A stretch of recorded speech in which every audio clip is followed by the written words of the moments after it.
بسم اللہ الرحمن الرحیم. بلاول کا خواب چکنا چور ہو چکا, کرچی کرچی ہو چکا. 80 لاکھ کے 2 برائڈل ڈریسز. پی ٹی آئی نے ایک نیا سکینڈل بریک کر دیا. آپ دیکھ رہے ہیں مبشر لقمان چینل. میرا نام مبشر لقمان ہے. بلاول بھٹو زرداری سیاست میں حادثاتی طور پہ تو نہیں آئے. سیاست ان کی گھٹی میں شامل ہے. شاید وہ واحد سیاستدان ہیں جن کے خاندان میں تقریباً ہر شخص نے قربانی دی. نانا ذوالفقار علی بھٹو سولی چڑھے.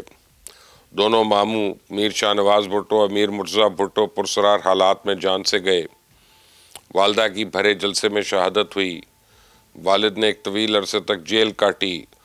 تو قربانیوں کی اس طویل فہرست کی وجہ وہ خود کو سندھ کا وارث کہتے ہیں. وزارت عظمیٰ کے منصب کو اپنا حق سمجھتے ہیں. نہ جانے کیوں وہ جو ہی اقتدار کی کرسی کے قریب پہنچتے ہیں تو کرسی تھوڑا سرک کے کچھ اور دور ہو جاتی ہے. 2018 میں تبدیلی کی ہوا چلی اور عمران خان بازی لے اڑا. 2022 میں عمران خان کے خلاف تحریک عدم اعتماد کامیاب ہوئی تو وزارت عظمیٰ کا منصب شہباز شریف کے حصے میں چلا گیا. 2024 کے الیکشن میں سندھ سے کلین سویپ کرنے کے باوجود بلاول بھٹو وزارت عظمیٰ کی دوڑ سے باہر ہو گئے. انہوں نے پی ٹی آئی کو ساتھ ملانے کی بھرپور کوشش کی, لیکن جب پی ٹی آئی نے ہاتھ ملانے سے انکار کر دیا تو بلاول بھٹو اس وقت بھی شدید ناراض ہو گئے تھے, کیونکہ اقتدار ان کی مٹھی میں آتے آتے ریت کی طرح پھسل گیا تھا.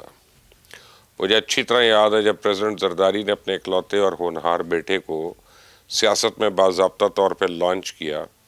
اس وقت تو تازہ تازہ برطانیہ سے لوٹے تھے. نہ لہجہ پاکستانی تھا نہ ہی سوچ مقامی. ملکی مسائل تو دور, ان کو سندھ اور کراچی کے مسائل کا بھی کوئی خاص ادراک نہیں تھا. تو زرداری صاحب نے ان کے لیے بہترین سیاسی اتالیق مقرر کیے. رضا ربانی, شہری رحمان, نیر بخاری, یوسف رضا گیلانی, راجہ پرویز اشرف, یہ سارے جہاندیدہ سیاستدانوں کی قربت کی بدولت بلاول چند سال کے اندر ہی سیاست کے سارے داؤ پیچ سیکھ گئے. آج وہ ایک تجربہ کار سیاستدان ہے, ایک بڑی سیاسی جماعت کے سربراہ ہیں. ملک وزیر خارجہ کے طور پہ خدمات سر انجام دے چکے ہیں. حکومت میں رہتے ہوئے اپوزیشن لیڈر کا کردار نبھانا بھی سیکھ گئے ہیں. تو وزارت عظمیٰ کی کرسی اور ان کے درمیان صرف 3 سال کا فاصلہ باقی تھا. اب وہ اور ان کی پوری جماعت بڑی بے صبری کے ساتھ شہباز شریف کی حکومت کی مدت پوری ہونے کا انتظار کر رہی تھی. نئے الیکشنز کی پلاننگ بھی ہو رہی تھی. حال ہی میں انہوں نے پی ٹی آئی کو ایک بار پھر مل بیٹھنے کی آفر بھی کی تھی. اشارے کے لیے وزیر اعظم شہباز شریف کو تحریک عدم اعتماد لانے کی دھمکی بھی دے دی تھی. وہ موروثی سیاست کی ایک ایسی طاقتور علامت بن کر ابھر رہے تھے جسے شکست دینا مشکل ہی نہیں بلکہ ناممکن تھا. لیکن اچانک سے ملک میں صوبوں کی تقسیم کا ایشو کھڑا ہو گیا. نئے انتظامی یونٹس بنانے کے مجوزہ پلان نے بلاول بھٹو کے سارے خواب چکنا چور کر دیے. وزارت عظمیٰ کی وہ کرسی جو محض 2 قدم کی دوری پہ تھی, ایک بار پھر قریب آتے آتے یکا یک بہت دور چلی گئی. یہی وجہ ہے کہ بلاول آج پھر ناراض ہیں. اسی لیے آج کل انہوں نے دوبارہ چپ سادھ لی ہے. وہ نہ مسلم لیگ نون پہ گرج رہے, نہ وہ پی ٹی آئی اور اسٹیبلشمنٹ پہ برس رہے ہیں. ان کا گلہ اپنی ہی جماعت سے, ان کی ناراضگی صدر پاکستان سے ہے. اصل میں بلاول بھٹو کو یہ اندازہ ہو گیا ہے کہ اگر مجوزہ پلان کے تحت صوبہ سندھ 5 انتظامی یونٹس میں تقسیم ہو گیا تو پیپلز پارٹی کے سر پر نہ تو آسمان باقی رہے گا نہ پیروں تلے زمین. آپ یقیناً میری اس بات پہ حیران ہوں گے کہ نئے صوبے یا انتظامی یونٹس پیپلز پارٹی کی سیاست بلاول بھٹو کے مستقبل پہ کیسے اثر انداز ہوں گے.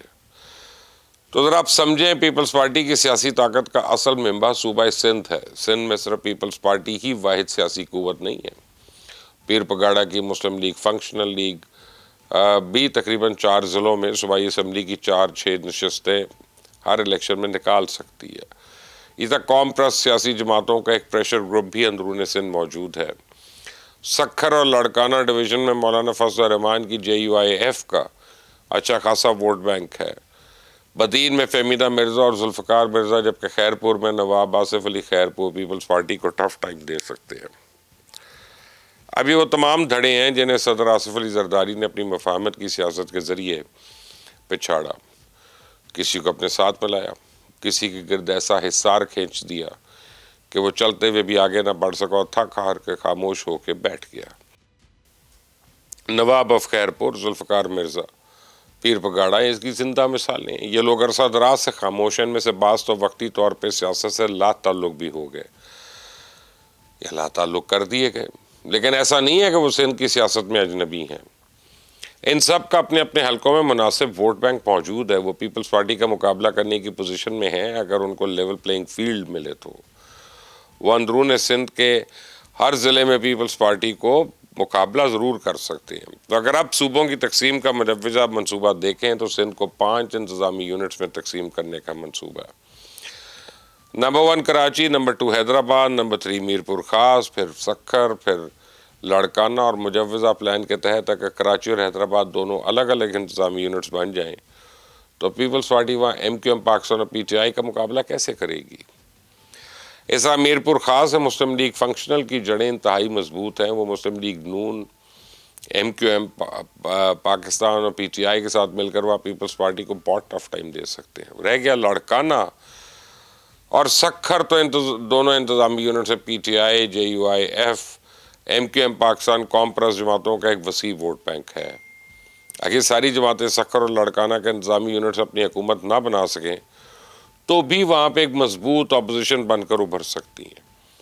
اگر ایسا ہوا تو پیپلز پارٹی کا یہ بیانیہ ختم ہو جائے گا کہ سندھ دھرتی کی اصل وارث ہے، یہ تاثر بھی مٹ جائے گا کہ سندھ میں سیاہ و سفید کی مالک پیپلز پارٹی ہے۔ نئے انتظامی یونٹس کی بدولت پیپلز پارٹی کا یہ راج سنگھاسن گرنے والا ہے۔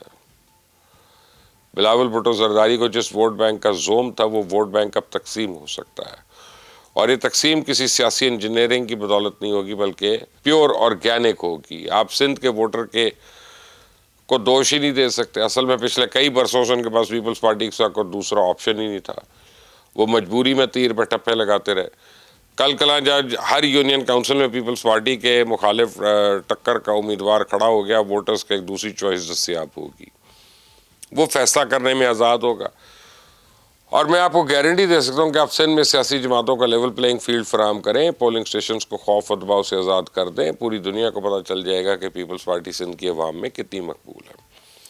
تو بلاول کی ناراضگی اور خاموشی کی اصل وجہ بھی ہے کہ ان کی مقبولیت کا راز کھلنے والا ہے۔ 15-20 سال کی محنت سے انہوں نے جو بیانیہ بنایا تھا اس بیانیے کی کلئی کھل سکتی ہے۔ سندھ اب صرف پیپلز پارٹی کی ملکیت نہیں رہے گا بلکہ اس کے مالک سندھی ہوں گے، مہاجر ہوں گے، مسلم لیگ فنکشنل، مسلم لیگ نون، پی ٹی آئی اور جے یو آئی ایف سب اقتدار میں اپنا اپنا شیئر حاصل کریں گے۔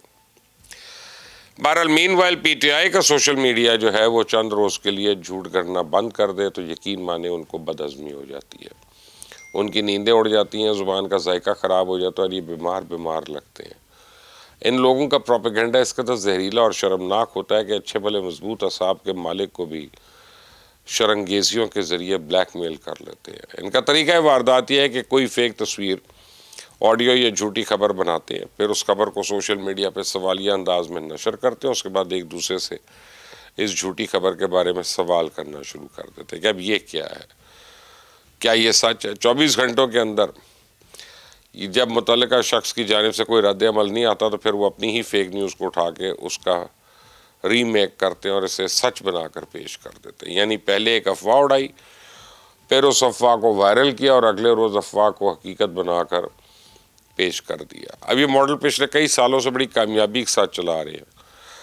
تازہ ترین گھٹیا مہم پنجاب کی وزیر اطلاعات عظمیٰ بخاری کے خلاف لانچ کی گئی ہے۔ پی ٹی آئی کا سوشل میڈیا بھی یہ دعویٰ کر رہا ہے کہ عظمیٰ بخاری کی بیٹی کی شادی قریب ہے اور انہیں اپنی بیٹی کی شادی کے لیے ایک ڈریس ڈیزائنر کو 2 عدد انتہائی قیمتی ڈریسز کا آرڈر دیا، جس کی مالیت تقریباً 80 لاکھ روپے۔ چلے بیٹی کی شادی والی بات تو سمجھ میں آتی ہے، لیکن یہ 80 لاکھ والے 2 ڈریسز کی پھل جھڑی کس نے اور کیسے چھوڑی؟ سب سے پہلے تو پی ٹی آئی کے ترجمان ایک اینکر نے ایک مبہم سا ٹویٹ کیا اور عظمیٰ بخاری کا نام لیے بغیر قیمتی ڈریسز خبر خریدنے کی خبر یعنی بریک کی۔ اس کے بعد پی ٹی آئی کے تمام بڑے اکاؤنٹس نے یہ ٹویٹ کو ری ٹویٹ کرنا شروع کر دیا۔ جب پورے جہان میں یہ بات پھیل گئی تو پھر بگوڑا شبہ جب میدان میں آیا اس نے اپنے وی لاگ میں ایک اجنبی شخص کا وائس نوٹ سنوا دیا۔ اس وائس نوٹ میں گفتگو کرتے ہوئے یہ شخص دعویٰ کر رہا ہے کہ عظمیٰ بخاری نے اس کے جاننے والے سے ایک ڈریس ڈیزائنر کو 80 لاکھ روپے مالیت کے 2 قیمتی ڈریسز کا آرڈر دیا۔ اب یہ پورے کا پورا وی لاگ اگر آپ سنیں تو ادھر اس میں یہ نہیں بتایا کہ یہ آڈیو کس کی ہے. اس جعلی انقلابی کی یہ ہمت نہیں ہوئی کہ اپنے سورس کا نام بتا دے. یہ آڈیو سنانے کا مقصد صرف شک کا بیج بونا تھا، اور اس سازش کا مقصد صرف اور صرف حکومت کو بدنام کرنا تھا. اس میں عقل نام کی کوئی شے ہوتی تو وزارت اطلاعات کے فنڈز کا حساب کتاب سامنے لے کر آتے. کون کس کو نواز رہا ہے، قوم کے سامنے سارا کچا چٹا رکھتے، لیکن اس کام کے لیے تو صحافی تجربہ ہونا چاہیے نا. اس کام میں تو بڑی محنت کرنی پڑتی ہے. یہ دونوں چیزیں پی ٹی آئی والوں کے بس کی نہیں ہیں. شہباز گل کو تو یہ پتا ہوگا کہ عمران خان جو شلوار قمیض پہنتا تھا وہ کتنے میں آتی تھی، کپڑے کی قیمت کیا ہوتی تھی، اور سلائی کی قیمت کس رقم میں ادا کی جاتی تھی. شہباز گل کو تو یہ بھی پتا ہوگا کہ سیاست میں آنے سے پہلے عمران خان کے پاس کیا تھا، علیمہ کی ڈریسنگ اور رکھ رکھاؤ کیسا تھا. ذرا ذہن پہ زور دیں، کسی دن اپنے لیڈر، ان کے اہل خانہ کی ایمانداری اور دیانتداری کے قصے بھی قوم کو سنا دیں. تو عمران تو اتنا زرخیز ہے کہ اسے کوئی چھوڑ کر بھی یا چھو کر بھی گزر جائے تو کک پتی سے ارب پتی بن جاتا ہے. اور شہباز گل صاحب، آپ کی مثال ہمارے سامنے ہے. آپ کیا تھے اور پلازوں کے مالک کیسے ہو گئے؟ خاور مانیکا اور موسیٰ مانیکا کی مثالیں بھی ہمارے سامنے ہیں. کسی پہ کیچڑ اچھالنے سے پہلے کم از کم اپنے گریبانوں میں تو جھانک لیں. اس چینل کو سبسکرائب کریں، بیل آئیکن کو پریس کریں. انٹل نیکسٹ ٹائم، اللہ حافظ.